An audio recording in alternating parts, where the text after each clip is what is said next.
Mes amis Balance, bonjour et bienvenue sur la chaîne Tarot à merveille. Pour votre tirage général, ceux qui me découvrent, soyez les bienvenus. Il existe des rencontres que l'on ne planifie pas. Des connexions qui arrivent par un chemin de traverse à un moment où vous n'attendiez plus rien de particulier ou peu être précisément parce que vous aviez cessé d'attendre. Ces connexions-là ont une texture différente des autres. Elles portent quelque chose d'indéfinissable, une qualité de reconnaissance, comme si quelque chose en vous savez déjà, avant même que votre esprit ait eu le temps de formuler quoi que ce soit. Ce que nous allons explorer ensemble aujourd'hui, c'est exactement ce type de connexion. Une présence qui a été placée dans votre chemin non pas par hasard, non pas par coïncidence, mais par quelque chose de plus vaste, de plus intelligent que ce que nos esprits humains peuvent pleinement saisir. Appelez cela Dieu, l'univers, la providence, la force du destin. Le nom importe moins que la réalité de ce que vous ressentez quand vous touchez à cette vérité. Et la vérité, la voici, quelqu'un vous recherche activement avec une intention claire et une énergie qui ne faiblit pas. Bienvenue sur Tarot à merveille. Laissez ce message faire son chemin en vous. Pour commencer, je veux déconstruire quelque chose. Un mot, un seul, rechercher. Parce que ce mot est au cœur de tout ce qui se passe autour de vous en ce moment et il mérite qu'on s'y arrête vraiment, qu'on le retourne dans tous les sens pour en extraire toute la richesse. Rechercher, ce n'est pas attendre. Ce n'est pas espérer passivement qu'une rencontre survienne. Rechercher, c'est un acte délibéré. C'est se mettre en mouvement vers quelque chose ou quelqu'un, parce qu'une partie de soi sait que ce quelqu'un existe, que cette connexion est réelle, et qu'il vaut la peine de faire le chemin pour la trouver. Quand on recherche quelque chose de précieux, on ne baisse pas les bras au premier obstacle. On ajuste sa trajectoire, on continue. On porte en soi une certitude tranquille qui dit « je sais que c'est là, quelque part, et je n'abandonnerai pas avant de l'avoir trouvé ». C'est exactement ainsi que la personne dont l'énergie est si puissante dans cette lecture se positionne par rapport à vous. Non pas dans une posture de chasseur ou de conquête, ce n'est pas cela, mais dans celle de quelqu'un qui sait que vous existez dans son univers, que la connexion entre vous est réelle et significative, et qui avance vers vous avec une détermination douce mais absolument constante. Maintenant, parlons de Dieu ou de cette intelligence supérieure, cette force organisatrice qui tisse les fils invisibles de nos vies d'une façon que nous ne comprenons souvent qu'après coup. Il y a des moments dans une vie où l'on regarde en arrière et où l'on voit avec une netteté saisissante la logique cachée derrière des événements qui semblaient sur le moment n'avoir aucun sens. La rupture qui vous a brisé le cœur et qui rétrospectivement vous a libéré pour quelque chose de bien plus grand. Le détour professionnel qui vous a amené exactement là où vous deviez être. L'ami perdu de vue est retrouvé au moment précis où vous en aviez le plus besoin. Ce n'est pas du hasard, c'est une architecture patiente, intelligente, qui respecte votre liberté tout en tissant autour de vous un destin qui correspond à ce que vous êtes profondément. Et dans cette architecture, cette personne a une place qui lui a été assignée non pas par une décision arbitraire, mais parce que quelque chose en elle résonne avec quelque chose en vous, d'une façon qui ne peut pas être le fruit du hasard.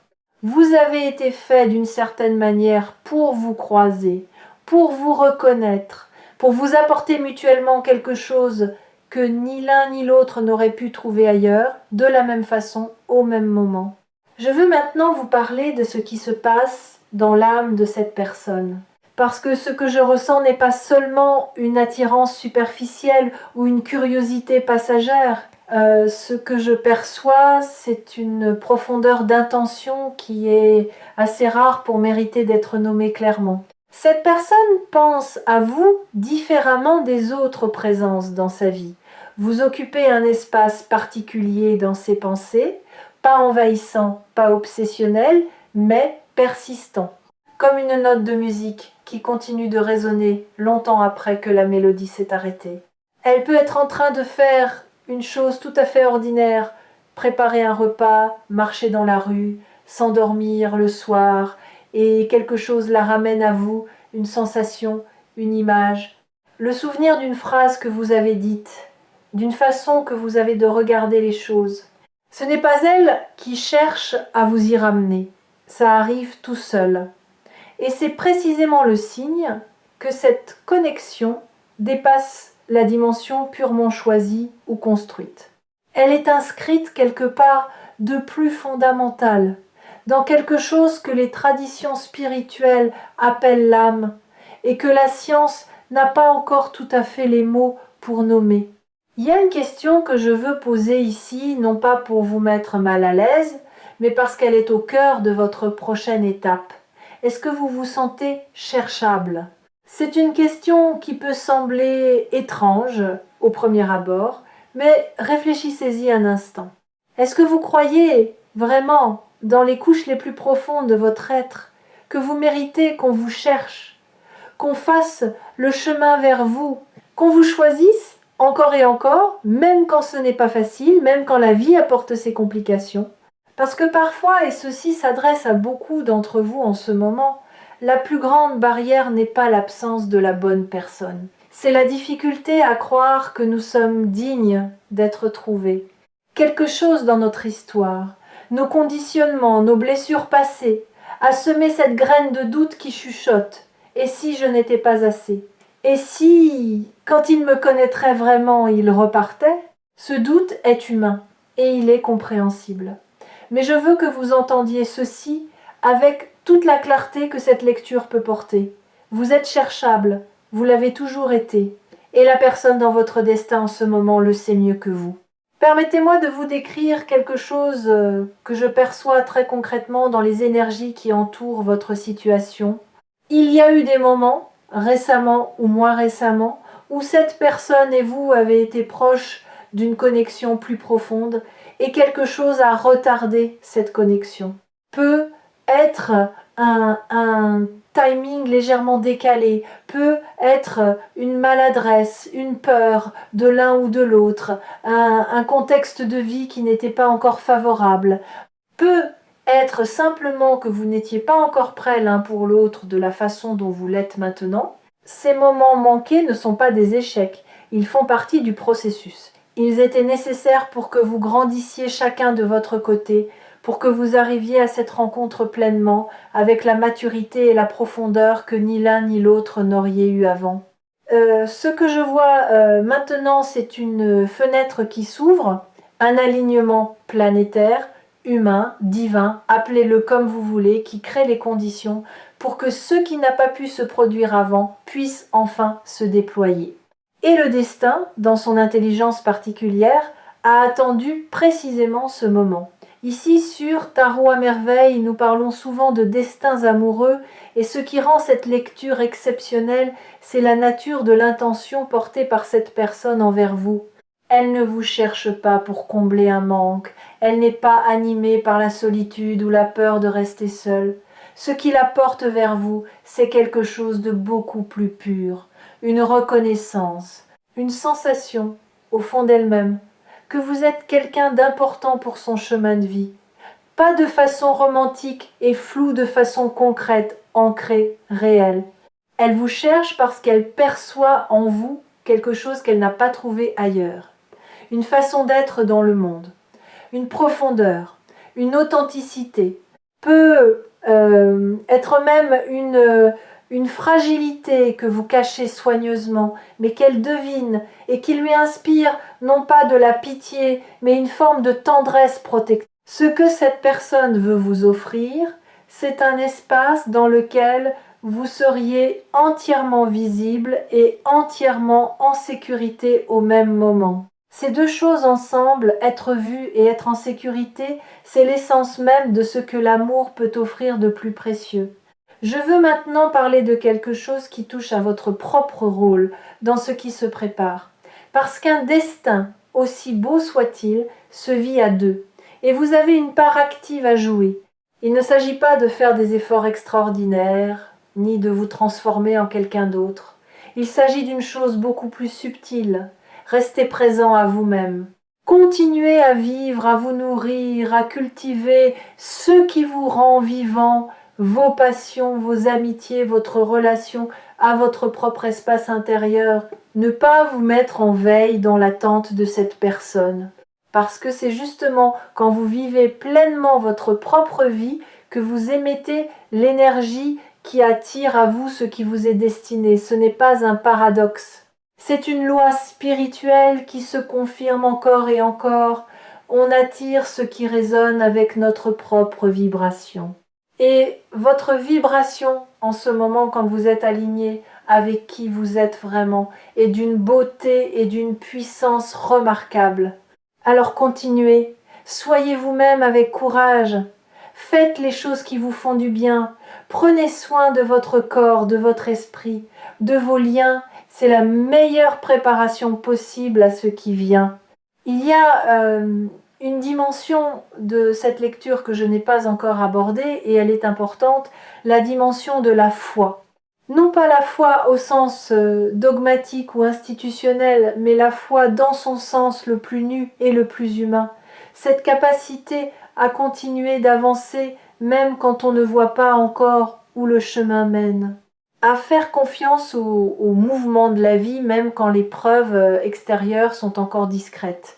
À tenir debout dans l'espace entre ce qu'on espère et ce qu'on peut voir. Vous avez cultivé cette foi. Même dans vos moments de doute, et il y en a eu, je le perçois dans votre énergie, vous avez continué d'avancer. Vous avez continué d'espérer, parfois de façon presque honteuse, comme si espérer était une naïveté. Mais ce n'était pas de la naïveté, c'était de la sagesse. L'espoir n'est pas une faiblesse.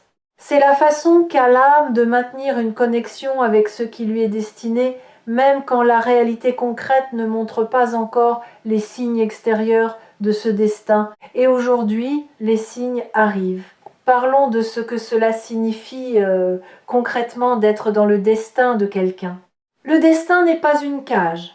Ce n'est pas une histoire écrite à l'avance dans ses moindres détails, où chaque geste est prédéfini et où vous n'avez aucune marge de manœuvre. Le destin, tel que je le comprends et tel que je le lis dans ces énergies, c'est plutôt un terrain fertile, spécialement préparé pour que certaines semences y poussent des semences qui ne pourraient pas germer aussi bien ailleurs. Vous et cette personne êtes les co-créateurs de ce qui va se construire. Dieu, l'univers, a préparé le terrain. Il a orchestré les circonstances, les synchronicités, les rencontres, les moments de timing parfait. Mais c'est vous qui allez planter, arroser, prendre soin de ce qui grandit. Et c'est là que réside la beauté profonde de cette aventure. Elle ne vous est pas imposée, elle vous est offerte. Avec tout ce que le mot offrir contient de liberté, de grâce et de générosité. Je perçois dans votre énergie quelque chose que je veux nommer avec beaucoup de soin. Une lassitude que vous portez avec dignité. Vous avez peut-être vécu des déceptions amoureuses qui ont laissé des traces. Pas des cicatrices horribles, pas des traumatismes qui vous définissent, mais des traces légères, comme le souvenir d'un froid qu'on a eu du mal à chasser. Une légère réticence à croire trop vite. Une petite voix qui dit « Attends de voir quand quelque chose de beau se profile ». Cette prudence est sage.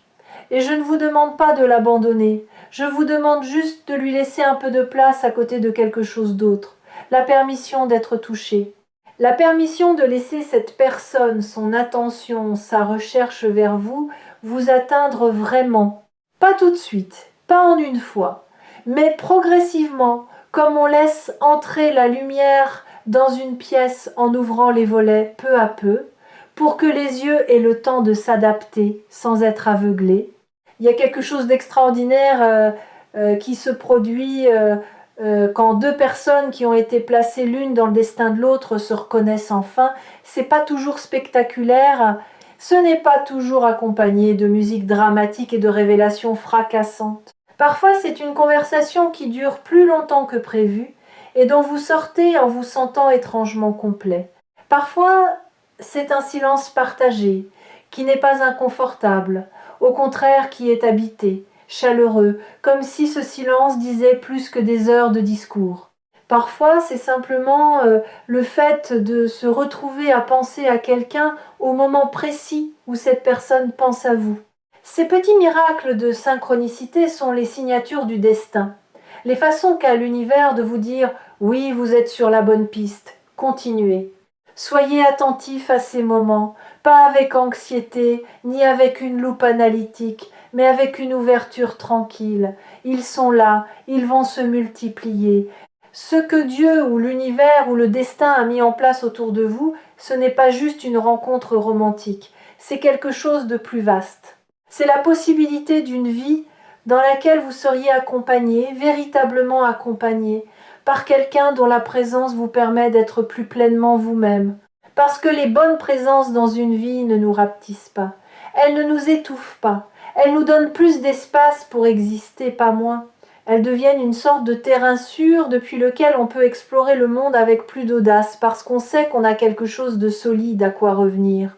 Cette personne qui vous cherche, elle est ce terrain sûr, pas parfaite, pas sans ses propres complexités et ses propres zones d'ombre, parce que les humains ne sont jamais parfaits, mais fondamentalement alignés avec ce dont vous avez besoin pour vous épanouir. Voici ce que je veux que vous emportiez de cette lecture, comme une pierre dans la poche, quelque chose de simple, de concret, que vous pouvez toucher quand le doute revient. Vous n'avez pas été oublié. Dans l'immensité de l'univers, avec tous ces milliards d'histoires humaines qui se déroulent simultanément, votre histoire n'a pas été laissée de côté. Elle a été tenue.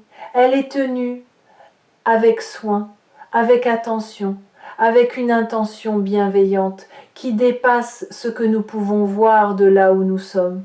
La personne dans votre destin, celle qui vous cherche en ce moment même, est le signe concret, humain, tangible de cette attention. Elle n'est pas une illusion, elle n'est pas une consolation, elle est réelle, et son mouvement vers vous est réel, et ce qu'elle porte pour vous est réel. Faites-lui confiance, faites confiance au processus. Faites confiance à cette intelligence plus grande que vous qui a orchestré tout cela avec une précision que vous commencerez à voir de plus en plus clairement au fil du temps. Il me reste une dernière chose à vous dire, et c'est peu. Être la plus importante de toutes.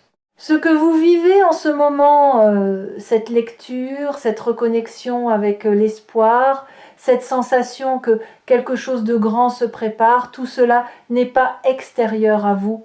Il ne s'agit pas d'attendre qu'une présence extérieure vienne vous sauver ou vous compléter. La personne dans votre destin vient enrichir ce qui est déjà là. Ce qui est déjà là, en vous, c'est quelque chose de complet, quelque chose de précieux, quelque chose qui mérite d'être cherché, trouvé, chéri. Et le fait que quelqu'un ait été mis dans votre chemin pour vous rechercher, c'est simplement le reflet dans le monde extérieur de ce que vous êtes intérieurement. On ne cherche pas quelque chose qui n'a pas de valeur. On ne traverse pas des distances, on ne surmonte pas des obstacles, on ne garde pas quelqu'un dans ses pensées nuit et jour si ce quelqu'un n'est pas profondément précieux. Vous l'êtes, croyez-le. Et laissez cette croyance vous accompagner dans les jours qui viennent. Merci d'avoir partagé ce moment de lecture avec nous. Revenez sur Tarot à merveille, votre prochain message vous attend déjà.